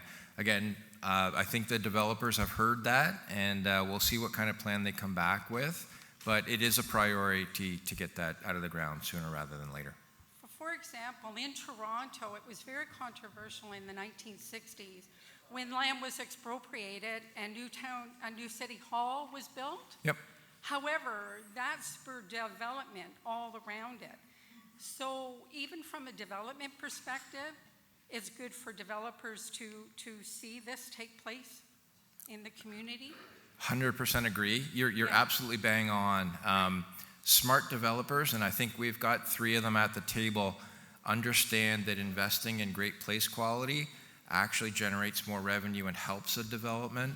I know this firsthand. I was involved in Celebration Square, developing Celebration Square in Mississauga. After that was rebuilt, it catalyzed tremendous development. So you're right, and that's one of the key strategies we will use. Thank you. Yes, sir. Alexander Schwertner, I have a question regarding still the feasibility, and I'll come back to the cost that the previous speaker raised. I don't think inertia is getting us anywhere. We need to do something in this town. But yet, we have spent more than $60 million on the arena and the library, and it's a financial reality that we now need to pay this off. So as much as I think we need a plan, and I understand that you're not there yet to cost this out, you mentioned in your presentation that a couple years ago you came up with $625 million in total development costs, and at a different point in your presentation you said that your target split is a third for the municipality, a third on the province, and a third federal funds. So when you did that calculation back then, what did you think of the $625 million is actually the portion that sits with the town? And then what is a third of that? I want to get a sense of how realistic this all is. Because if that already amounts to $50 million, I don't see how we can spend that. Yeah, so let me clarify here, because I recall this confusion back in 2014 to 18.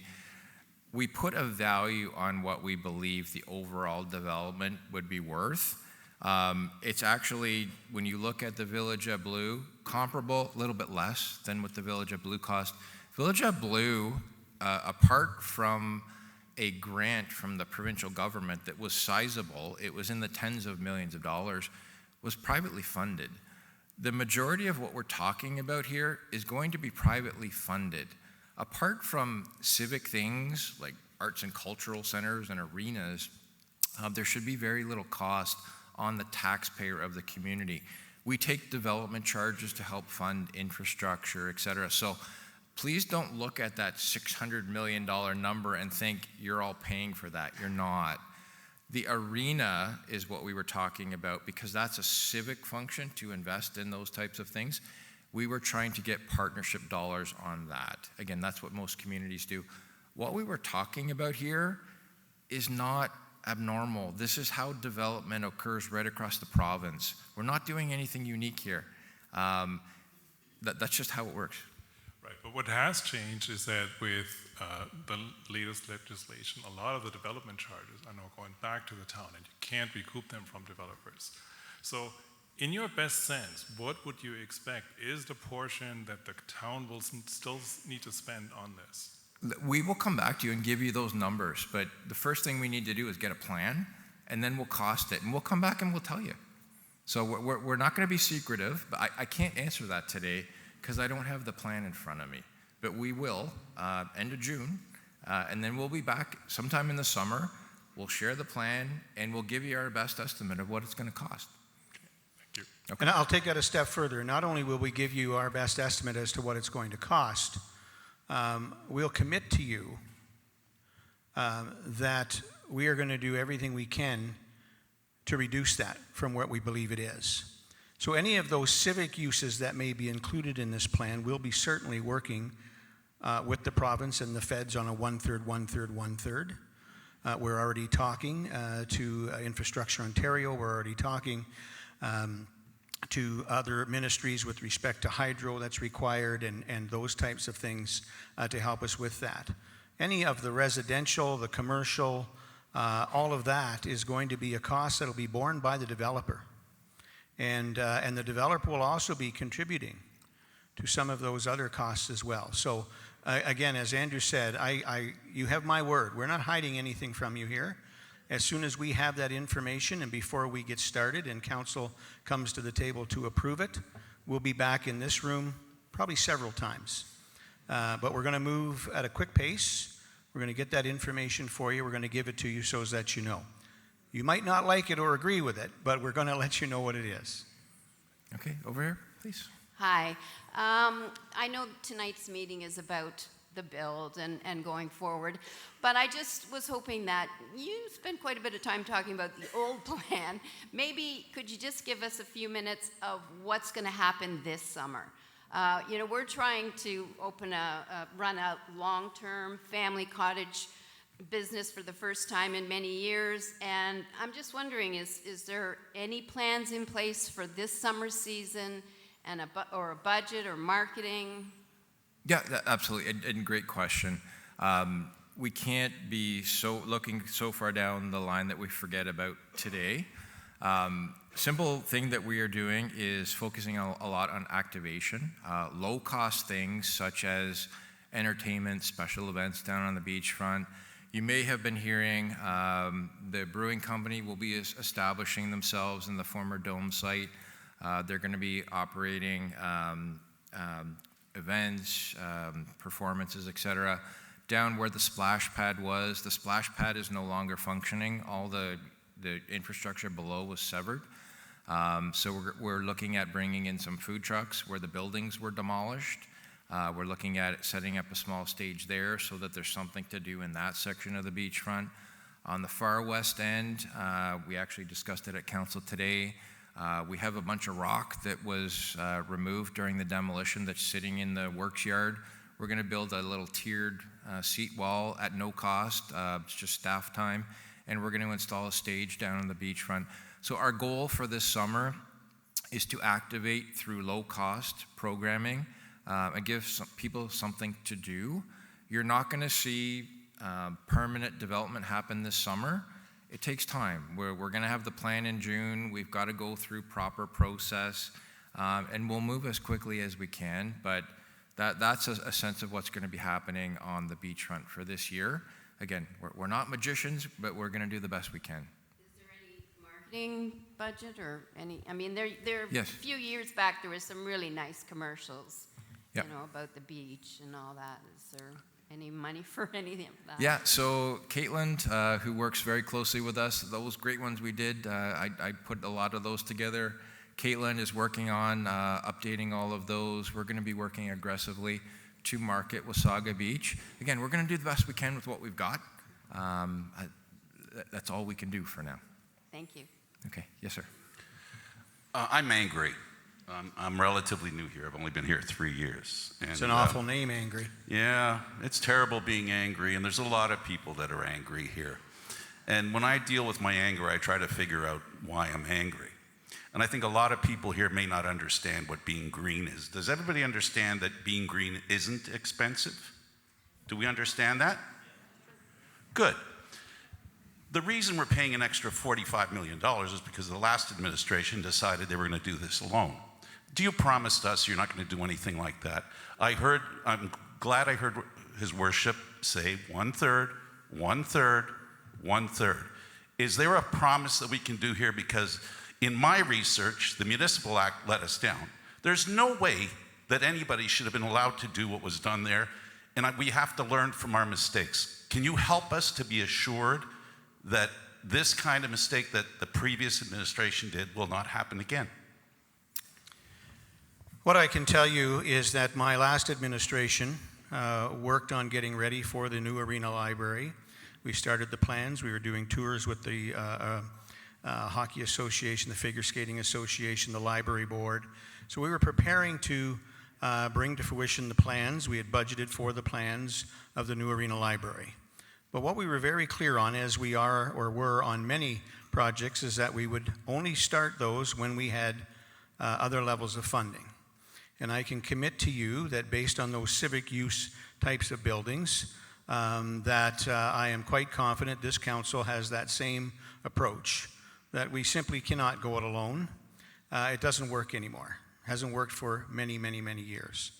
With respect to the development of the beachfront, I also believe that we can commit to you that it will be, our share will be less than 1/3. Because again, development pays for development. And developers know that, and they build that into their plans. Will there be a cost? There will. Will it be recouped? Absolutely.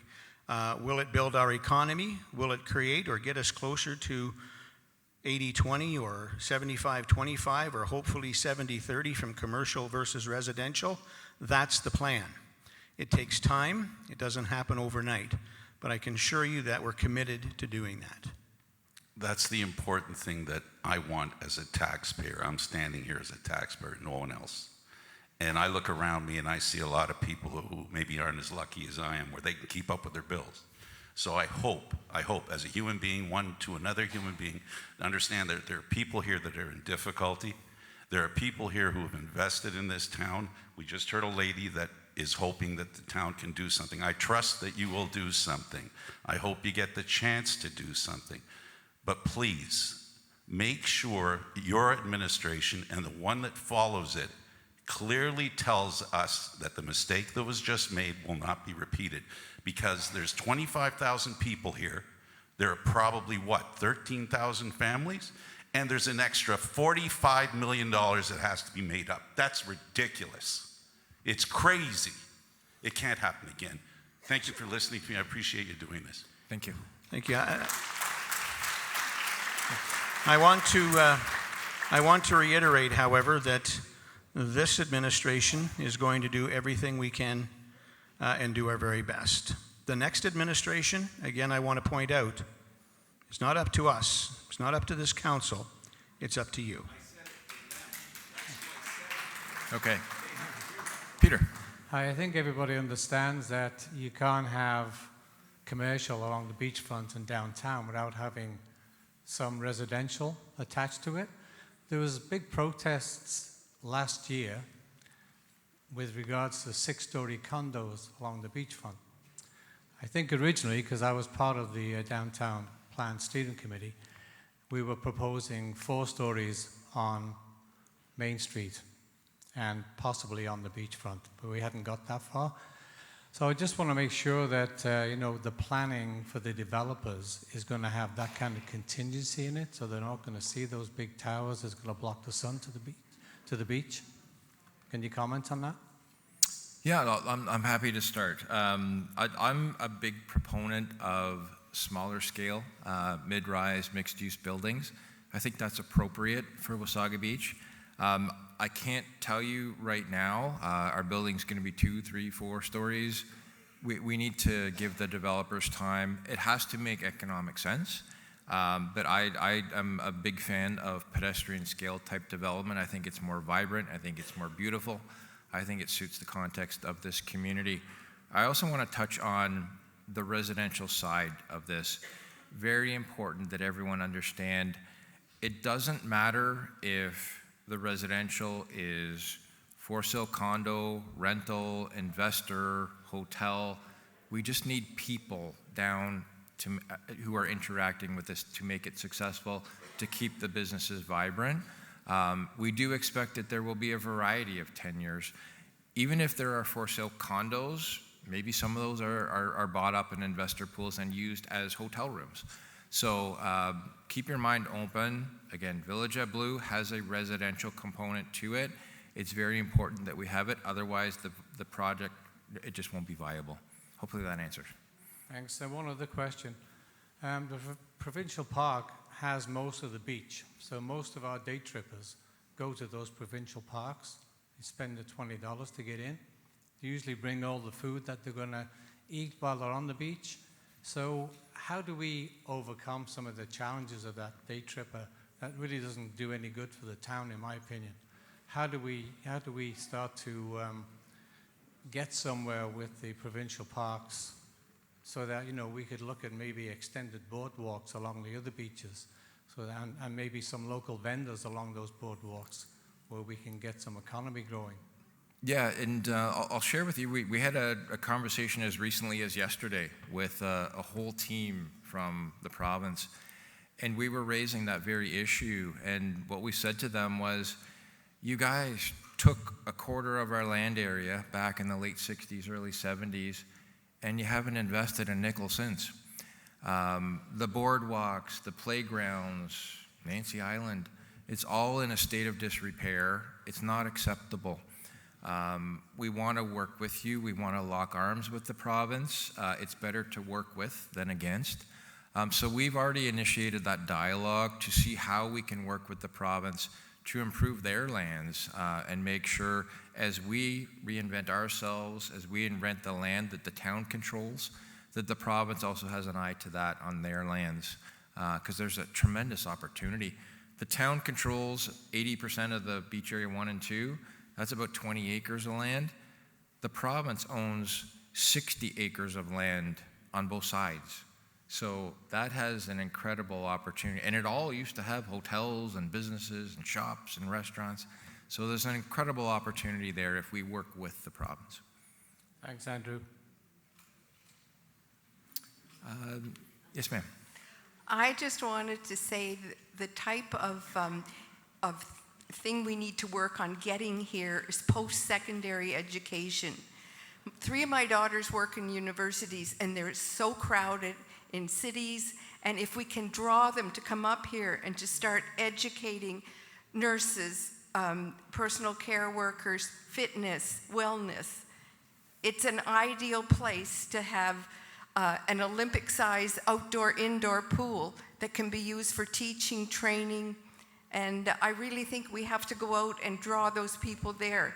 I grew up in the East Coast, and I couldn't believe what a little town called Port Hawkesbury did to build a civic center that produced enough energy to supply the seniors' home, the nursing care, the 2 shopping centers. It was amazing. And Moncton, a town that was hardly anything, went out and draw a lot of workplaces, and so post-secondary education is needed, and we can, we have land to do that. Couldn't agree more. Education of all ages, Mm-hmm. right from elementary, high school, post-secondary. You're absolutely right that smart cities are doing that. I was the guy that brought Sheridan College to downtown Mississauga. I get it. And we'll be looking at all that on all fronts. Mm-hmm. Yes, ma'am. Okay, hi. My question is a cosmetic one. It's going to be many years before these big projects are completed. So, in the meantime, what can we do to make visitors feel that our beach area looks more attractive? Specifically, what really bothers me when I go down there are the tons and tons of barriers, cement barriers, everywhere. Now, I know you need barriers, but for heaven's sakes, while this is all being built in the next 10 to 15 years, can you maybe just put big cement planters with trees in them or plants in them instead of those ugly cement barriers?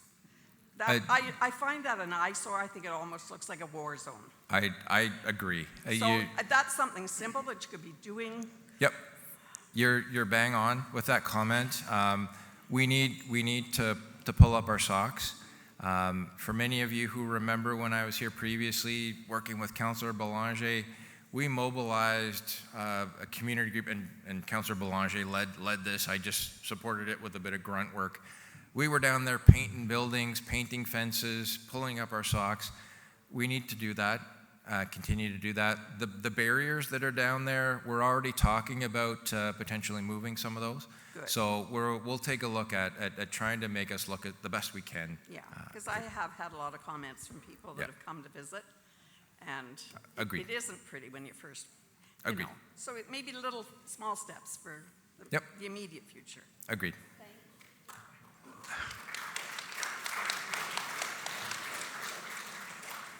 One of the during the last election, one of the concerns was the losing of Beach 2 parkland. I haven't heard anything mentioned tonight. You've talked to Beachfront, but I'm not sure, does that include Beach 2 parkland? We're starting in Beach 1. We're not touching Beach 2. So What we have agreed and what we will share with the community, and I should let the mayor deliver this message, but we don't want to touch Beach 2 until we get something out of the ground on Beach 1, and you can all live, touch it, experience it, and then as a community, let's get together and decide what we want to do with Beach 2. If you want to keep it a park, keep it a park. If you want some development, develop it. But we'll do it as a community together and figure out what the community values and would like to see on those lands. That's good news. Thank you. Murray, thank you for that question, Murray, because what you need to understand is that we heard the concerns from the last time, and this council heard them as well over the years. And so Beach Area 1 is where we're going to focus to get things out of the ground and to get things happening, to generate more tourism, to get our locals more involved in our downtown and our beachfront.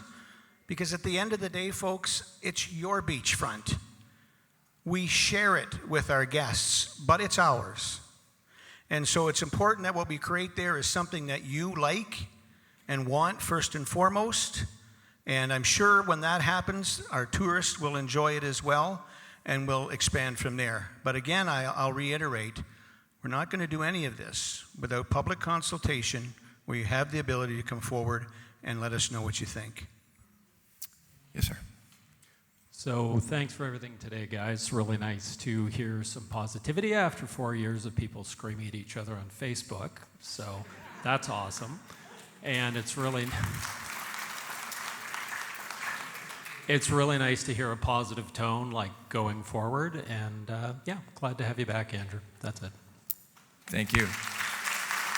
And what I will share with all of you, I will bend over backwards to meet, talk with you, listen, share ideas. I will not be on Facebook. So come to town hall, give me a call, send me an email, talk to me face to face. I have told the mayor I will not venture into Facebook. Yes, sir. Thank you. I'm Gord Montgomery, fairly new to the community, about 2 years. We all agree that tourism is very important to our community here. And we also know that Ontario is suffering from an aging demographic. The Accessibility Advisory Committee has not met in this term of council, and it's been almost 6 months. Myself and my wife are both partially disabled, and we've walked the downtown area. We've walked all sorts of Wasaga Beach. And there's a lot that should be looked at in order to make it safer and more accessible for people. So right. We have an advisory committee. Like, are we going to use this? Yes, absolutely. Accessibility, building green, those are just things that you absolutely have to do as part of redevelopment. It's actually built into the building code. So you're right, what's out there today is not the most accessible. As we reinvent ourselves, we will make it more accessible.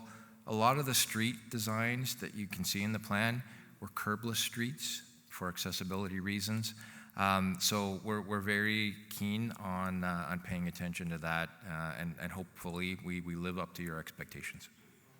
Well, thank you. I understand that it's part of the building code, but there's certain areas around this municipality that are just not acceptable right now, and it's something that needs to be done now. We're not talking about the new build 3 years from now. I'm talking about things that should be done this summer, this spring, before our onslaught of day trippers come up. I'd love to sit down with you and hear what your concerns are, and then we'll do the best we can. Thank you. Be happy to be part of that as well. Yes, I'm interested in your discussions with the provincial park, because I'm at the moment having trouble, and I didn't hear you mention this.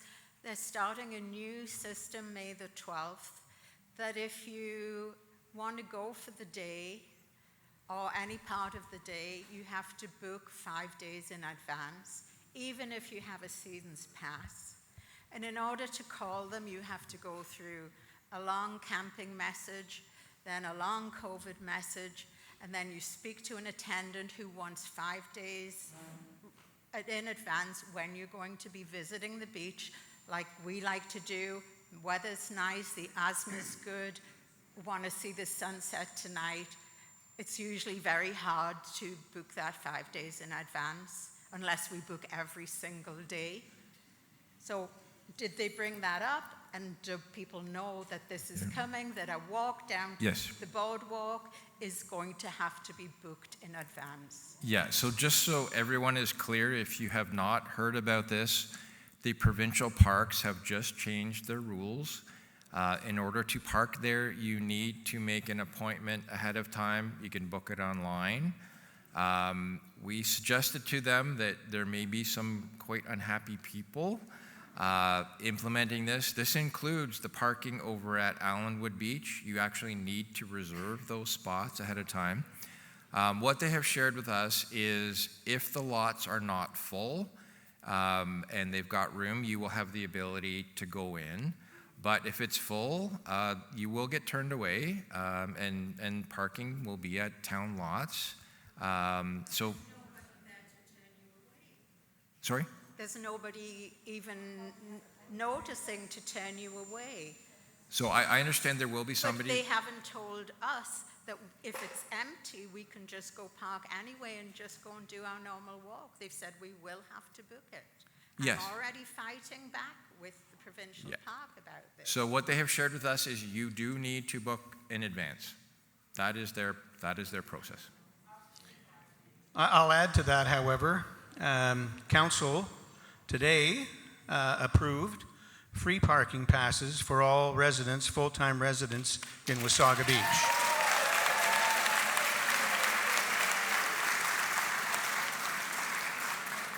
Unfortunately, we don't control the ministry. There's many days we wish we did.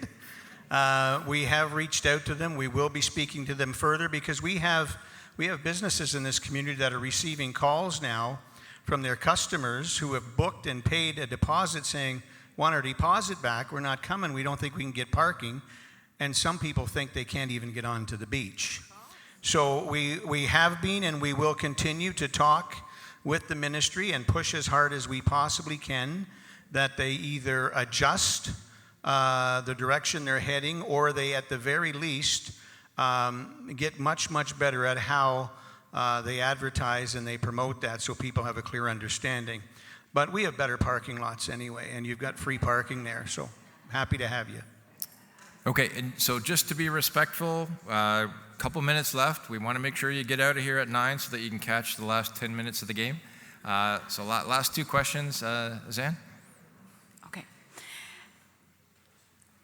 I'm really heartened by your presentation. I didn't expect anything less than such a inspiring presentation and thorough and thoughtful. And I'm also remembering my experience down at Main Street Market, having been there, and that we can draw on experiences we have had in Wasaga Beach. And there are world class examples from other towns, other cities, but we have had really positive experiences here already, thanks to your previous term. And I look forward to that. I'm excited by that, and I love the idea of innovation and sharing ideas. So a huge thank you for tonight, and I'd like everyone to join me in another great big thanks. So. Thank you. And for anybody that doesn't know, those pictures of my kids with their faces painted, that was the lovely work of this individual. Thank you, Sam. Last question. Okay, just I'm going to do a bit of a rah-rah here. Brian, Andrew, I want to thank you both for what you put on here tonight. And I think everybody in this hall needs to stand up, and we can't expect them to do it all. We have to help them. We have to be involved. We have to make this the town that it needs to be. and get out there and do things and make it happen.